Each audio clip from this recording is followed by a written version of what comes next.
Good morning. Welcome to Morning Brief.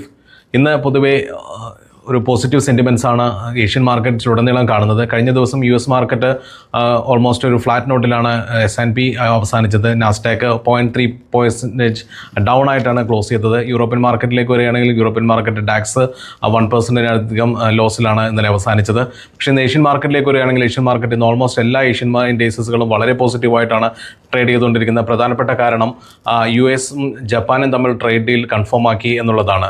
Trump തന്നെ വിശേഷിപ്പിച്ച ചരിത്രത്തിൽ ഏറ്റവും വലിയ ഡീൽ എന്ന രീതിയിലാണ് US ജപ്പാൻ ട്രേഡ് ഡീൽ ഇന്നലെ കൺഫേം ചെയ്തിരിക്കുന്നത്. അതിൻ്റെ ഭാഗമായിട്ട് ജപ്പാൻ്റെ ഇൻഡെക്സസ് ആയിട്ടുള്ള നിക്കി ഇന്ന് 3% അപ്പായിട്ടാണ് ട്രേഡ് ചെയ്യുന്നത്. ട്രേഡ് ഡീലിലേക്ക് നോക്കുകയാണെങ്കിൽ അമേരിക്കൻ വിപണിക്ക് അമേരിക്കൻ പ്രോഡക്റ്റുകൾക്ക് അമേരിക്കൻ കമ്പനികൾക്ക് ജപ്പാനിലേക്ക് ഡോറുകൾ തുറന്നു കൊടുക്കുകയാണ്. എല്ലാ മേഖലകളിലേക്കും ജപ്പാൻ ഓപ്പൺ ഡോർ എന്ന സ്ട്രാറ്റജി അമേരിക്കയ്ക്കായി തുറന്നു കൊടുത്തിരിക്കുന്നു.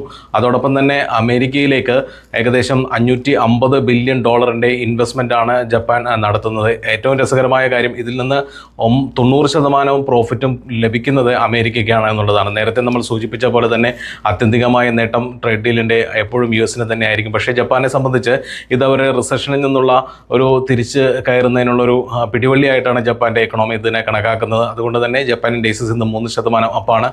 സമാന രീതിയിലുള്ള മുന്നേറ്റം തന്നെയാണ് മറ്റ് ഏഷ്യൻ ഇൻഡെക്സസുകളെല്ലാം കാണിക്കുന്നത്. ഓൾമോസ്റ്റ് ട്രേഡ് ഡീൽ കൺഫേം ആയിട്ടുള്ള ഇന്തോനേഷ്യയുടെ ജക്കാർത്ത ഇൻഡെക്സസ് ഇന്നും 1% അടുത്ത് പോസിറ്റീവായിട്ടാണ് ട്രേഡ് ചെയ്തിരിക്കുന്നത്. ഗിഫ്റ്റ് നിഫ്റ്റി ഇന്ന് 85 പോയിന്റ് പോസിറ്റീവ് ആയിട്ടാണ് ട്രേഡ് ചെയ്തുകൊണ്ടിരിക്കുന്നത്. ആ ഒരു സെൻറ്റിമെൻറ്റ്സ് നമുക്ക് ഇന്ത്യൻ മാർക്കറ്റിലും നിഫ്റ്റിയിലും പ്രതീക്ഷിക്കാവുന്നതാണ്. ഓൾമോസ്റ്റ് 25,000-ന് മുകളിൽ ട്രേഡിംഗ് തുടരുന്നു എന്നത് വളരെ ആശ്വാസകരമാണ്. ഇനി നമ്മൾ പ്രതീക്ഷിക്കുന്ന ഒരു റെസിസ്റ്റൻസ് ബ്രേക്കൗട്ട് വഴിയുള്ള ഒരു മുന്നേറ്റമാണ് നിഫ്റ്റിയിലും ഉണ്ടാകേണ്ടത്. അതിന് റിസൾട്ടുകൾ പിന്തുണയ്ക്കുകയാണെങ്കിൽ തീർച്ചയായിട്ടും നമുക്കത് സാധിക്കും. ഇന്ന് പ്രധാനപ്പെട്ട ഒരു റിസൾട്ട് നോക്കുന്നത് ഇൻഫോസിസിൻ്റെ റിസൾട്ടാണ്. ഇൻഫോസിസിൻ്റെ റിസൾട്ട് IT സെക്ടറിൽ ഒരു ഉണർവുണ്ടാക്കുമെന്ന് പ്രതീക്ഷിക്കാം. ഏവർക്കും ഒരു ശുഭ ട്രേഡിംഗ് ദിനം നേരുന്നു. Thank you so much.